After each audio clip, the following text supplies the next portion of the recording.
The German Ideology by Marx and Engels. 2. Apologetical Commentary. See footnote 122.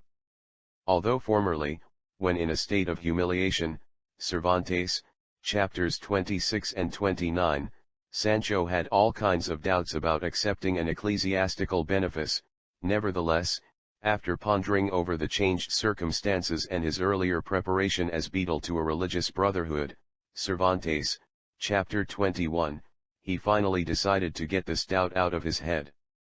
He became Archbishop of the island of Barataria and a cardinal, and as such sits with solemn mien and arch-ecclesiastical dignity among the foremost of our council. Now, after the long episode of the book, we return to this council.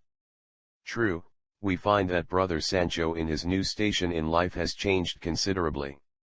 He now represents the Ecclesia Triumphans in contrast to the Ecclesia Militans, church militant, in which he was before. Instead of the belligerent fanfares of the book there is a solemn seriousness. Stirner has taken the place of the ego. This shows how true the French saying is, "Qu'il n'y a pas du sublime au ridicule." There is only one step from the sublime to the ridiculous, an expression used by Napoleon on many occasions since he became a father of the church and began to write pastoral epistles. Sancho calls himself nothing but Stirner. He learned this unique way of self-enjoyment from Feuerbach, but unfortunately it befits him no better than playing the lute does his s. When he speaks of himself in the third person, everyone sees that Sancho the creator, after the manner of Prussian non-commissioned officers, addresses his creation Stirner in the third person, and should on no account be confused with Caesar. The reference is to Julius Caesar's commentary Id Bello Calico, written in the third person about himself. The impression is all the more comical because Sancho commits this inconsistency only in order to compete with Feuerbach. Sancho's self-enjoyment of his performance as a great man becomes here malgré lui an enjoyment for others.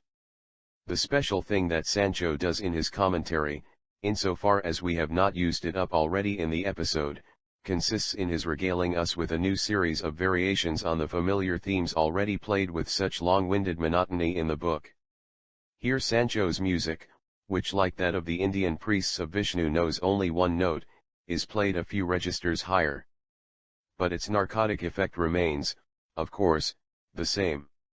Thus, for example, the antithesis of egoist, eichel and holy is again thoroughly needed, this time under the signboards of interesting and uninteresting, and then of interesting and absolutely interesting, an innovation which, incidentally, could only be of interest to lovers of unleavened bread, in common parlance matzos. One should not, of course, blame an educated Berlin petty bourgeois for the belletristic distortion of the interested into the interesting. All the illusions which, according to Sancho's pet crotchet, were created by schoolmasters appear here as difficulties, doubts, which only spirit created and which the poor souls who allowed themselves to be talked into these doubts should, overcome by light-heartedness, the famous getting out of one's head, p. 162.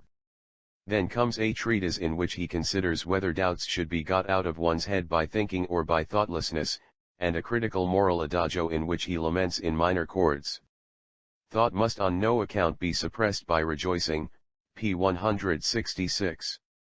For the tranquility of Europe, and especially of the oppressed old merry and young sorry England, as soon as Sancho has become somewhat accustomed to his episcopal chaise percy, night commode, he issues from this eminence the following gracious pastoral epistle. Civil society is not at all dear to Stirner, and he has no intention of extending it so that it swallows up the state and the family, p. 189. Let Mr. Cobden and Monsieur Dunoyer bear this in mind. In his capacity of Archbishop, Sancho immediately takes control of the spiritual police, and on page 193 he gives Hess a reprimand for confusing matters, which are contrary to police regulations, and the more unpardonable the greater the efforts that our church father continually makes to establish identity. To prove to this same Hess that Stirner also possesses the heroic courage of lying, that orthodox quality of the egoist in agreement with himself, he sings on page 188, but Stirner does not say at all contrary to what Hess makes him say, that the whole mistake of previous egoists was merely that they were not conscious of their egoism. Cf. Phenomenology and the entire book. The other quality of the egoist in agreement with himself, credulity, he displays on page 182, where he does not dispute Feuerbach's opinion that the individual is a communist. A further exercise of his police powers consists in censuring, on page 154, all his reviewers for not having dealt in more detail with egoism as Stirner conceives it. Indeed, they all made the mistake of thinking that it was a question of actual egoism, whereas it was merely a question of Stirner's conception of it. The Apologetical Commentary also proves Sancho's aptitude for acting as a church father by beginning with a piece of hypocrisy. A brief reply may be of benefit, if not perhaps to the reviewers named, then at least to some other reader of the book, p. 147. Here Sancho plays the devotee and asserts that he is prepared to sacrifice his valuable time for the benefit of the public, although he constantly assures us that he always has in view only his own benefit, and although he is only trying here to save his own clerical skin. Thereby we have finished with the special of the commentary. The unique feature, which, however, occurs already in the book, on page 49(1), has been kept by us in reserve not so much for the benefit of some other reader as for Stirner's own benefit. One hand washes the other, from which it indisputably follows that the individual is a communist. Thought and language. One of the most difficult tasks confronting philosophers is to descend from the world of thought to the actual world. Language is the immediate actuality of thought. Just as philosophers have given thought an independent existence, so they were bound to make language into an independent realm. This is the secret of philosophical language, in which thoughts in the form of words have their own content. The problem of descending from the world of thoughts to the actual world is turned into the problem of descending from language to life.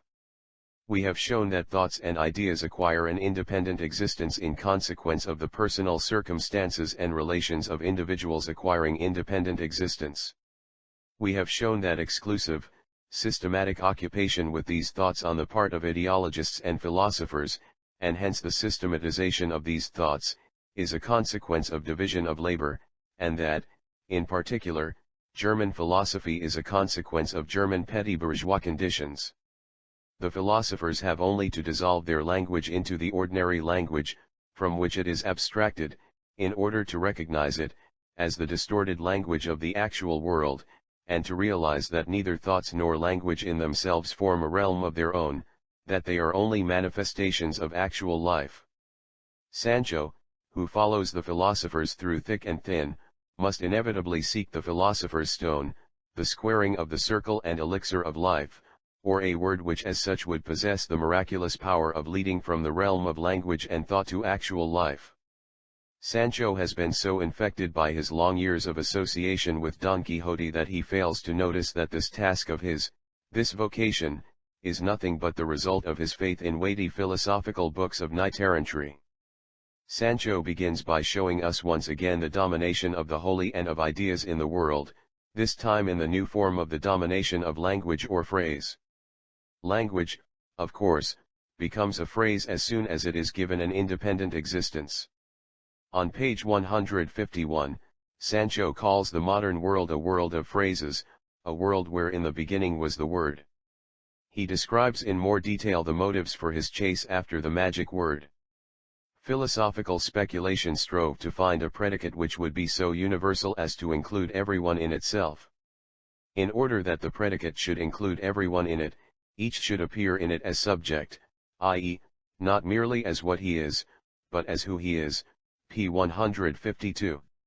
Since speculation sought such predicates, which Sancho had previously called vocation, designation, task, species, etc., therefore actual people up to now sought themselves in the word, the logos, the predicate, p. 153. Up to now one has used the name when one wanted to distinguish in language one individual from another, merely as an identical person.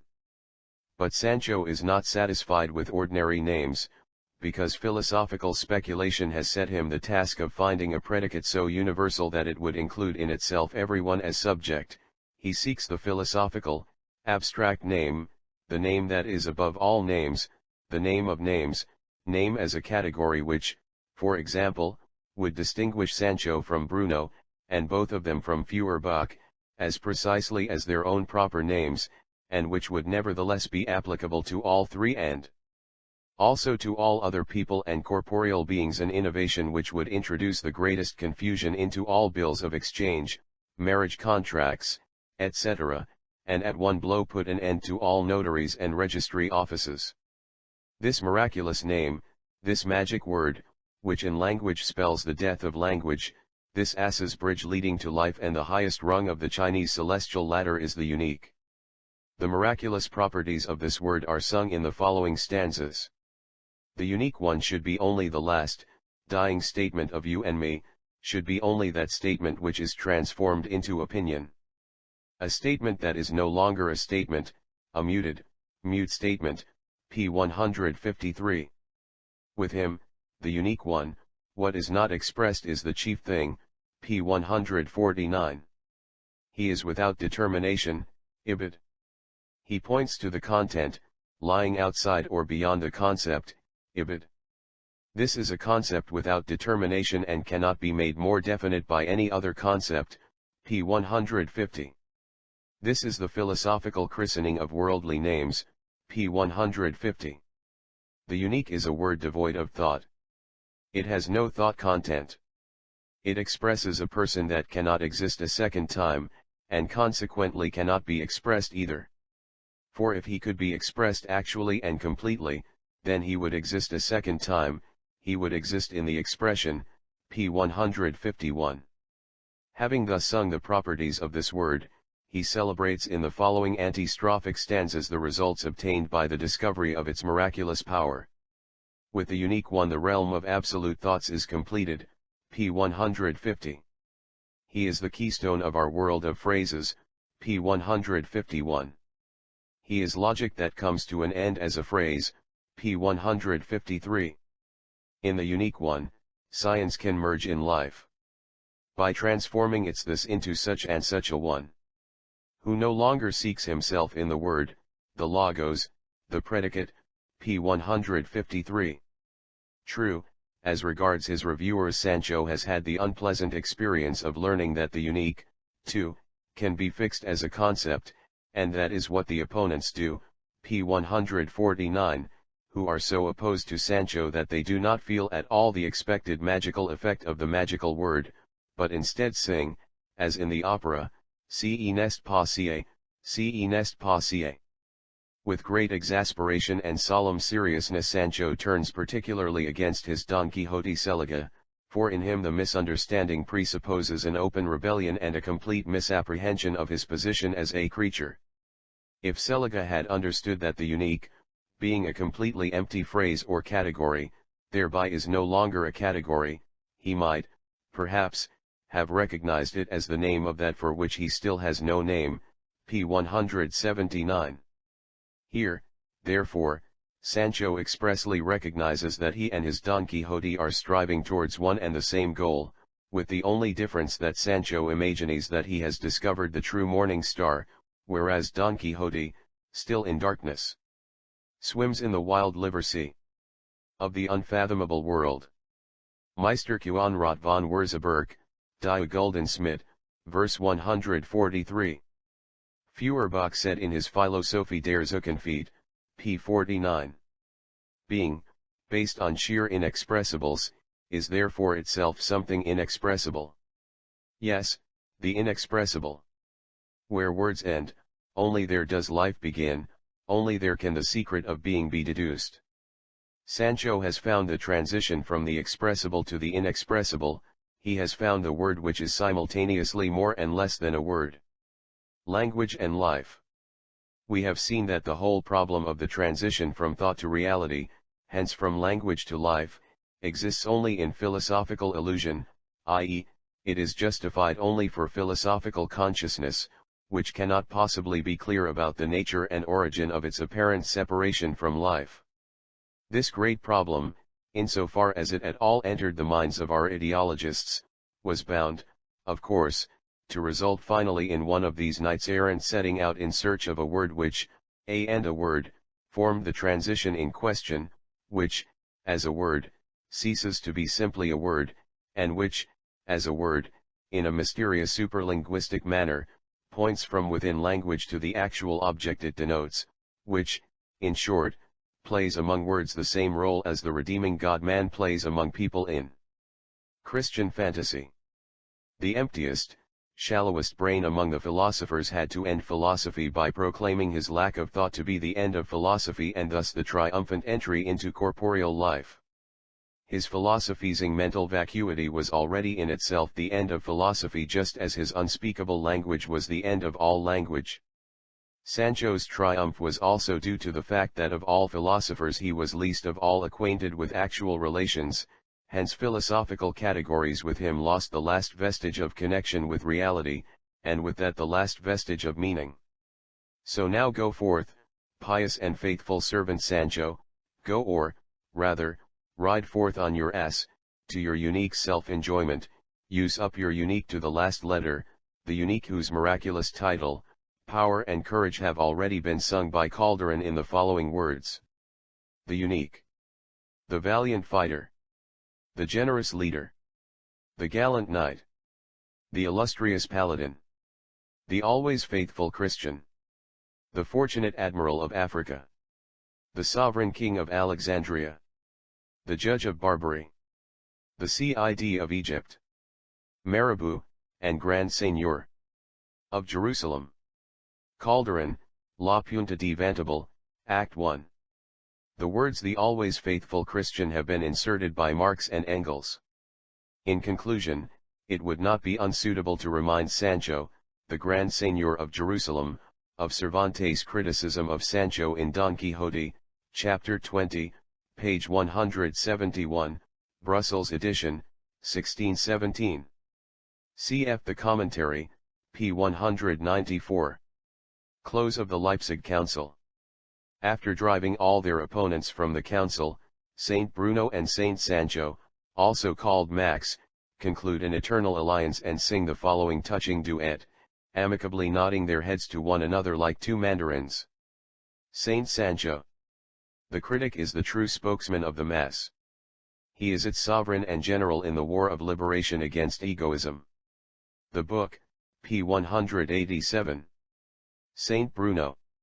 Max Stirner is the leader and commander-in-chief of the Crusaders, against criticism. At the same time he is the most vigorous and courageous of all fighters. Wigand, Bruno Bauer, Charakteristik Ludwig Feuerbach's p. 124. Saint Sancho. We pass on now to placing political and social liberalism before the tribunal of humane or critical liberalism, i.e., critical criticism. The book, p. 163. Saint Bruno. Confronted by the unique and his property, the political liberal, who desires to break down self-will, and the social liberal, who desires to destroy property, both collapse. They collapse under the critical, i.e., stolen from criticism, knife of the unique.